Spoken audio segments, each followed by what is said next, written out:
Okay, so let's go back to the road, because there is safety. Actually, very relative safety. You won't stumble onto any dire wolves on this road. You might stumble onto gibberlings and regular wolves, though. Which on insane can kill you in one hit. Uh-huh. Hello there. Well, a busy day for me today indeed. Strange noises throughout the night, and now a plethora of people strolling about the wood. You do look a touch more hospitable than the last two I met, though. Well met, stranger. I am called Said. Why are you in the woods? I have heard nothing but how dangerous they are. Me? Oh, I'm a hermit. Well, I'm rather new at it actually, and I haven't got quite the isolation bit down yet. Too much of a people person, I suppose. Used to be a merchant in Nashkel, I did, but lost everything due to the iron shortage. That's the fourth time we hear that mentioned, so it seems like quite a widespread problem. Been wandering the woods for a while now, and it's been rather relaxing, I must say.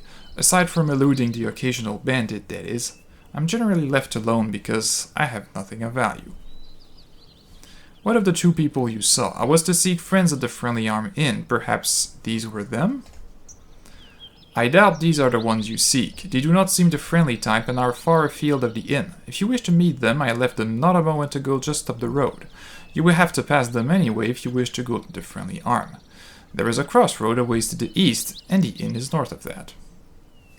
Could you help me? My foster father and I were attacked last eve, and I am not sure where to go. I have little to give besides advice and goodwill. Make friends where you can, as traveling alone is almost certain death. You will want to surround yourself with like-minded companions, lest you risk making enemies in your own party. Aside from this little tidbit of wisdom, I'd say you're on your own. Luck be with you. Well, thanks for nothing. This is not a very promising start. Yes. So Fatty runs away. If you wish. So he mentioned there are two guys ahead of us on this road. Let's see if we can find them. Well, it should be these guys, although they seem in no hurry to get anywhere. Ye already be disturbed, now leave me be. Your company be toil enough as is. Hello there, kid. Rather strange place to be wandering, ain't it? My companion has something to say to ya. Well, why doesn't he tell me then? Montalon, you are so aggravating! 'Tis disturbing to my demeanor! Hold, Monteron, this young wayfarer is in need. Someone has said about thee, stranger, and you have barely escaped with your life. How do you know? Did you witness the scene? Aye, Czar, looks to have been roughed up quite well. Indeed, I can offer you healing potions if you wish, as a token of goodwill. I'd be grateful for any assistance. Nothing to fear from these simple potions, and I'll not even hold you in debt, though your conscience knows otherwise. Just like all good people. Perhaps as payment you would go with us to Nashkel. It is a troubled area, and we mean to investigate some disturbing rumors surrounding the local line. Some acquaintances are very concerned about the iron shortage. Again. Specifically, where to lay blame in the matter. You would be useful, though I'll not hold you to it. We are to meet the mayor of the town, a man named Baron Gaskill, I believe. Your conscience be your guide. There is little else for me to do. I may as well go with you. Goody, good. We should make haste to Nashkel, just a short way south of here. Onward, intrepid friends. Rein in it, wizard. I cannot stand the way your senses flit about. Could we just travel in peace? These guys really don't like each other.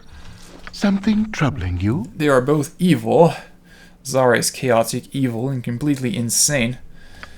And, Monteron is neutral evil, like me. And he's a halfling fighter thief. Not bad. Actually, I think he must be quite a useful character. Unfortunately, he starts with 2 points in short sword, which is a waste in my opinion. Otherwise, he has average stats all around, except decent dexterity. And let's read his biography. When asked about his past, Monteron openly threatens you with bodily harm. He seems quite dangerous, and more than willing to engage in gratuitous violence. It would appear that he cares little for life, including his own. He works grudgingly with Tsar, even though he obviously despises the men. Whoever their employers are, they must be powerful indeed. These two would likely kill each other without a presence over their heads preventing it. Monteron might be willing to discuss the whole matter with you, but you get the feeling that you probably would not wake up the next morning. I'm not sure who they work for.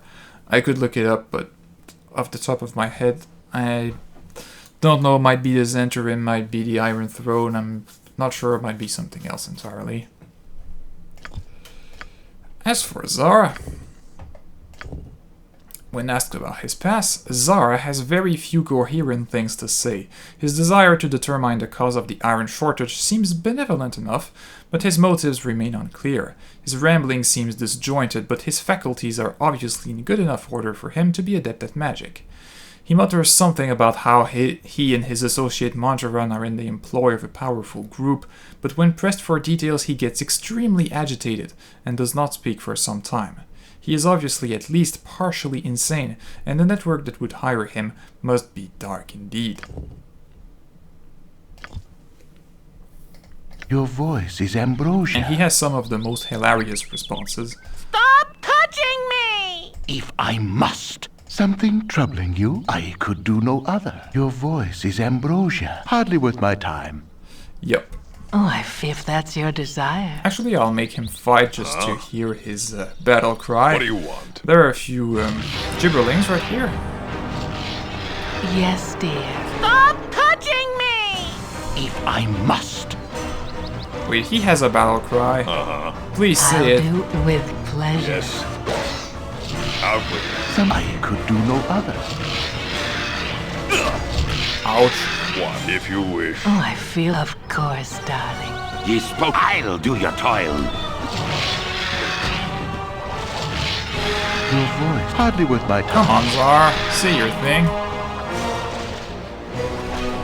You attack. Stop touching me! And the mad wizard falls. This And Zar died. He has just 4 life, so... Yeah.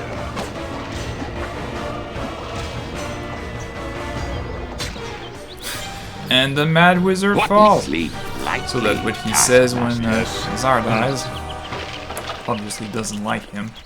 I really don't care because I was planning to get rid of them and I don't want to bring them anywhere with me in the game.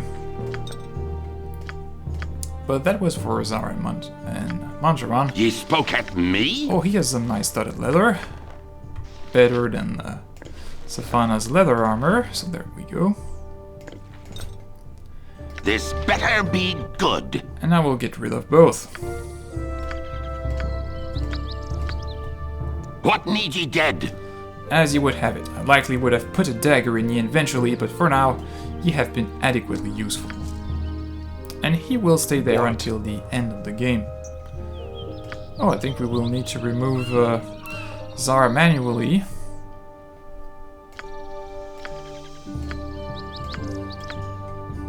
It is done. And that's it, and there will be no way to resurrect him ever now. Yes, As I dear. thought.